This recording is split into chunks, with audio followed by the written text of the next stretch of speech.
안녕하십니까. 계속해서 대구와 경북 지역 소식 전해드리겠습니다. 대구와 경북은 오늘도 맑고 건조한 날씨가 이어졌습니다. 오늘 낮 최고 기온은 대구가 18.7도, 구미가 19도, 안동 18.2도, 포항 18.5도로 어제보다 3도가량 높았습니다. 대구와 경북 전 지역에는 건조특보가 발령 중이어서 각별한 주의가 필요하겠습니다. 대구 기상대는 내일도 대체로 맑겠고 아침 최저 기온 대구 5도, 낮 기온은 대구 21도까지 올라서 일교차가 크겠다고 예보했습니다. 대구의 유일한 예술영화 전용관이던 동성아트홀의 폐관 소식 얼마 전 전해드렸는데요. 새로운 인수자가 나타나서 다음 달 다시 문을 열게 돼 예술영화 팬들의 안타까움을 덜게 됐습니다. 윤영균 기자가 취재했습니다. 지난 2004년부터 2000여 편의 예술영화를 상영하다가 결국 지난달 문을 닫았던 동성아트홀. 영화진흥위원회의 예술영화관 지원 사업에서 탈락해 운영난으로 폐관했다가 한 달 만에 새로운 인수자가 나타났습니다. 일방적인 몇 편의 10편 내외의 영화만 가지고 있다면 우리 큰 대도시인 대구에서 다른 부분의 영화들을 상영되지 못하고 있다면 대구 문화가 많이 위축되는 그런 게 아닌가 싶거든요. 일반 관객 대상 상영을 앞두고 국내 유일의 사회복지 영화제가 열립니다. 관심을 가져주길 바랬었는데 불안했죠. 노동조합을 만들었다는 이유로 해고된 뒤 천막 농성과 고공 농성을 해야 했던 비정규직 노동자의 이야기로 시작해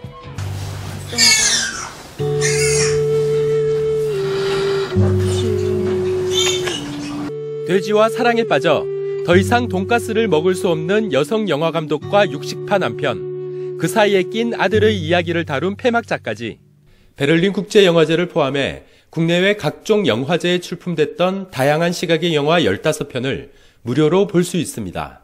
나름의 사회적 의의와 그리고 어떤 현재 지금 복지 논쟁에 가장 첨단을 걷는 작품들이고 이제 꼭 그런 작품들 외에도 애니메이션이나 또는 이제 코미디를 통해서도 사회복지 문제를 다룰 수 있는 작품들을 무겁기도 하고 때론 엉뚱하기도 하지만 진지하고 새로운 시각의 영화제를 시작으로 대구의 예술 전용 영화관이 새로운 모습으로 부활합니다.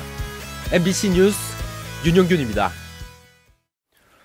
대구 수성구의 집단 전학이 졸속으로 이루어진 것으로 드러남에 따라 대구시 교육청은 건강상 전학이 필요한 학생은 3개월 이상 장기 치료를 필요로 하고 종합병원급 전문의 진단서를 첨부하도록 해 진단서 남용을 예방하기로 했습니다. 학교 부적응 학생은 위센터에서 2개월 이상 상담과 적응력 향상 기간을 가진 뒤 전학을 결정하기로 하고 전입학 심사위원회도 강화할 계획입니다. 중학교 전학에 필요한 거주지 제한 기간도 고등학교와 같게 3개월에서 6개월로 늘리기로 했습니다. 지방분권 개헌 국민행동은 오늘 보도자료를 내고 정의화 국회의장이 중앙권력구조 개편을 위한 개헌이 아니라 지방분권 개헌의 필요성을 강조한 것을 높게 평가한다면서 여야 정치권이 빠른 시일 내에 합의해서 국회에 개헌특위를 구성할 것을 다시 한번 촉구한다고 밝혔습니다. 지방분권 국민행동은 지난 19일 국회에서 기자회견을 갖고 지방분권 개헌 추진을 위한 국회 개헌특위 구성을 촉구했습니다. 경상북도 의회는 현실과 거리가 먼 조례나 실체가 없는 조례를 정비하기로 하고 임기 1년의 조례정비 특별위원회를 구성하고 현실에 맞지 않거나 각종 법규와 상충해 혼란을 주는 조례를 전수조사해 폐지하거나 변경할 계획입니다. 경상북도 의회는 지난해 환경관리공사 설립조례 등 모두 40건을 폐지나 정비할 조례로 1차 조사한 바 있습니다. 고위공직자 재산 내용에 따르면 권영진 대구시장은 선거비를 보전받아 지난해보다 7억 6천만 원이 늘어난 16억 7천여만 원을 신고했고 김관용 도지사는 부동산 금액 증가로 지난해보다 5,300여만 원이 늘어난 13억 79만 원을 신고했습니다. 우동기 대구교육감은 1억 원이 늘어난 7억 8천여만 원, 이영우 경북교육감은 1억 4천만 원 줄어든 10억 8천만 원으로 신고했습니다. 조성재 시의원이 지역에서 가장 많은 116억 924만 원을 신고했고 기초단체장 가운데는 임병헌 남구청장이 27억 8천여만 원으로 가장 많았으며 경북의 최고액 신고자는 김문수 도의원으로 83억 원으로 나타났습니다.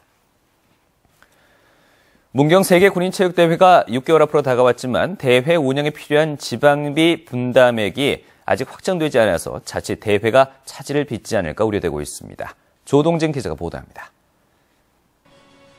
정부는 지난해 문경 세계 군인체육대회 예산으로 1,154억 원을 편성해 국회에 제출했습니다.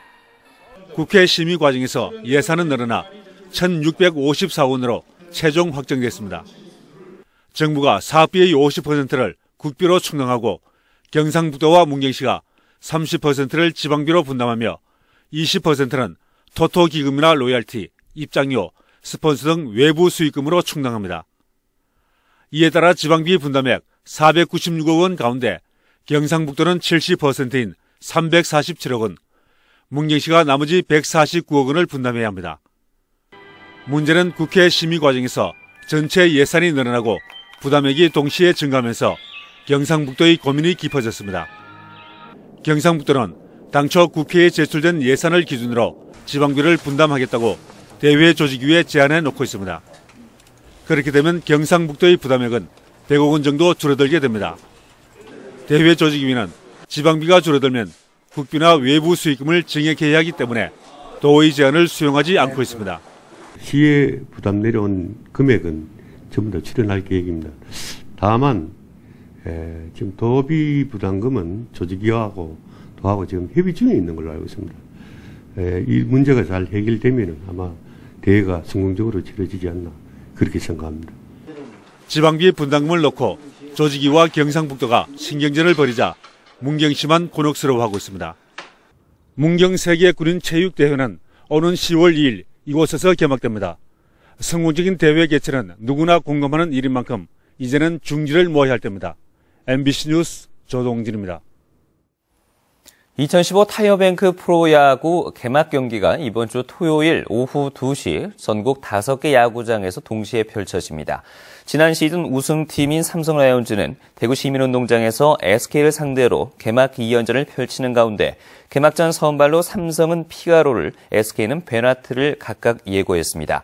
대구문화방송은 삼성의 2015 시즌 개막전 경기를 오후 2시부터 TV와 표준 FM 라디오를 통해 중계방송합니다. 한편 프로축구 대구FC는 오는 일요일 대구 스타디움에서 현대오일뱅크 K리그 챌린지 홈 개막 경기를 펼칩니다. 이번 홈 개막전은 대구FC 후원 모임인 엔젤클럽 발대식과 박종진 선수 은퇴식, 또 대구 스타디움에서 처음 선보이는 가변석 설치와 같은 다양한 이벤트가 마련됐습니다. 지금까지 대구에서 전해드렸습니다. 고맙습니다.